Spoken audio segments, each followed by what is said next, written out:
Lipa mdogo mdogo. Lipa mdogo mdogo. This term has become so common in our country than ever before. I remember there's this topic in maths, I think I've got around class 5, class 6, class 7, about hire purchase. Maybe back then it was so hard for the teachers to explain what is hire purchase. But I believe times have changed. Walimu wa hesabu wenye wananiangalia, mnaweza niambia how is it to explain hire purchase in today's classes, because it's everywhere. It's the language of every business nowadays. Hire purchase, lipa mdogo mdogo. So lipa mdogo mdogo has become so common. Mpaka kwa strict tunasikia karibia upate simu kwa lipa mdogo mdogo, unaekelea tu deposit na unaondoka na kifaa. Sijui kwa nini wasemi unaondoka na simu, wanasemanga unaondoka na kifaa. But if you come to think of it, and in my opinion, how it has become so common, it's simply because it's now a sales strategy. It is a way of boosting sales for businesses. And some years back, it started with boda sector. That is where history ya lipa mdogo mdogo ilianza vizuri, where you could go and get a motorbike. You just pay a deposit of 20,000 and get to make some payment, and most of the frequencies on a daily basis. It is good to note the frequencies on a daily basis. And the reason as to why the lipa mdogo mdogo thing is working, I believe it is a psychological sales strategy, and this is why. Now, ukiambiwa unaweza pata pikipiki na 20,000, hapo washa kukoroga psychology yako.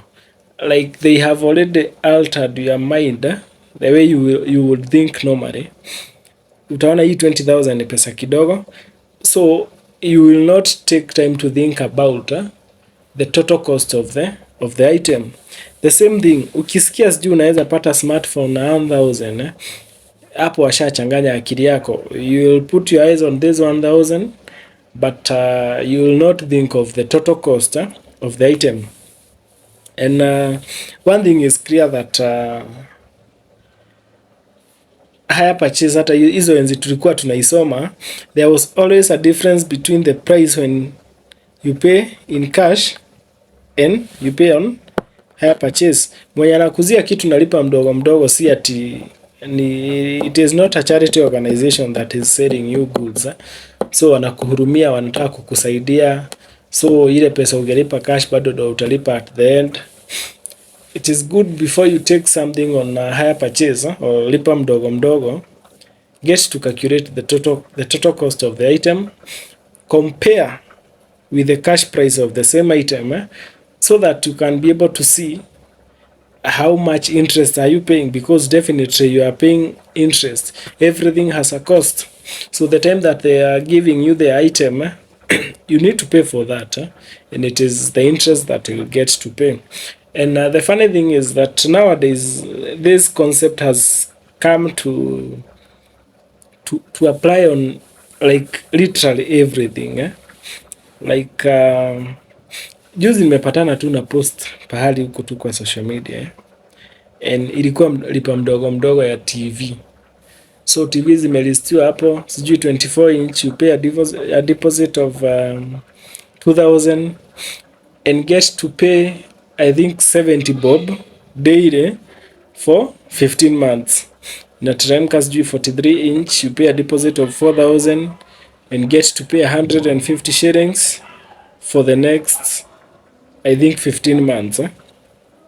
All the way to sijui 86 inch. Okay, does it really make sense to buy an 86 inch screen on lipa mdogo mdogo? Like, what maths are you doing? Okay, I'm assuming that you are not purchasing it for business purposes.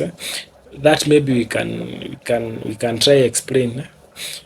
I'm trying to think that you are buying this 86-inch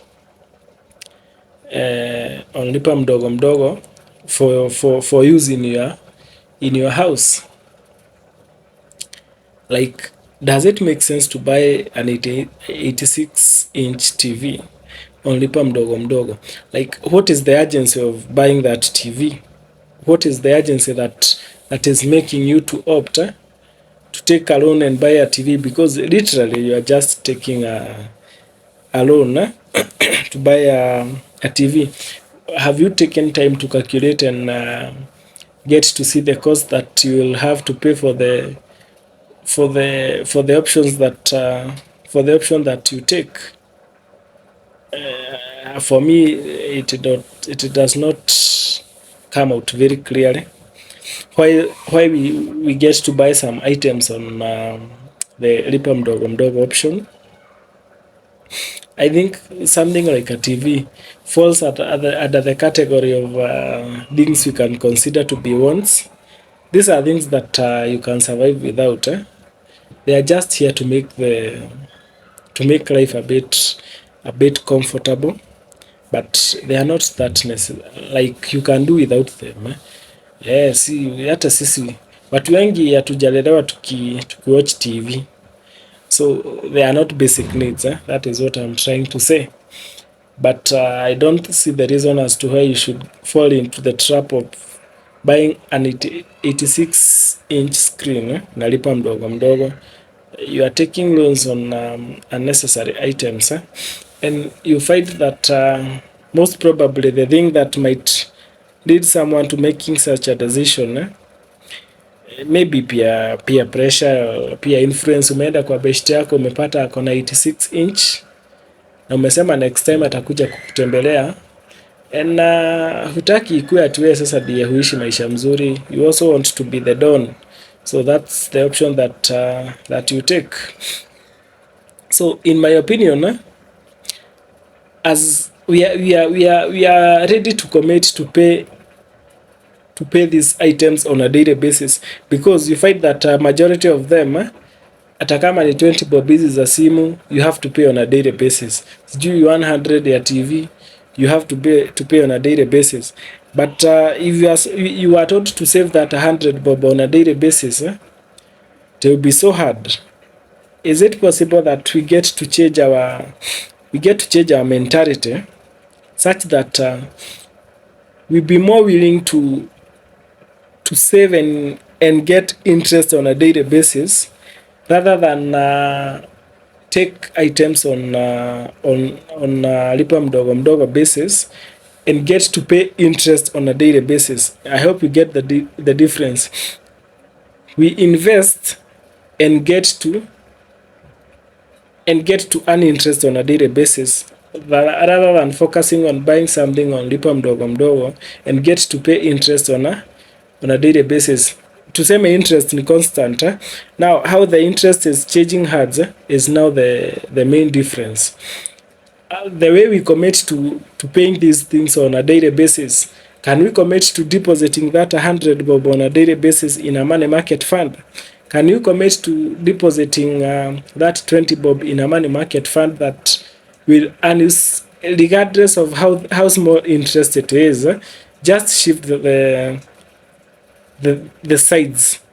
Get to be the one that is being paid that interest, other than being the one paying that interest.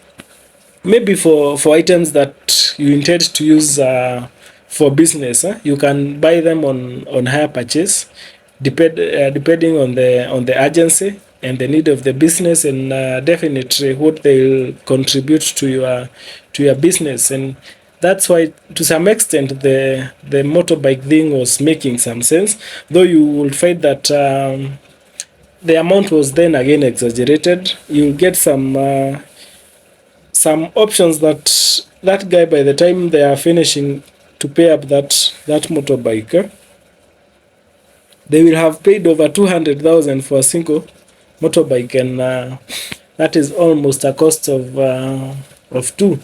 So you, in such situations, you can consider maybe to go for a second hand that you can comfortably afford and not pay so much cost. But I wouldn't recommend the taking of the Lipa mdogo-mdogo option on things that are luxury. Like, just wait until you can afford that thing. It's there is no urgency to wait. That's just an opinion. But the main opinion is the effort that we would put to paying these items on a daily basis. We change the threats and get to earn that interest on a daily basis on ikue, instead of us paying interest on a daily basis, tukue ni sisi tunalipwa interest on a daily basis. Does it make any sense?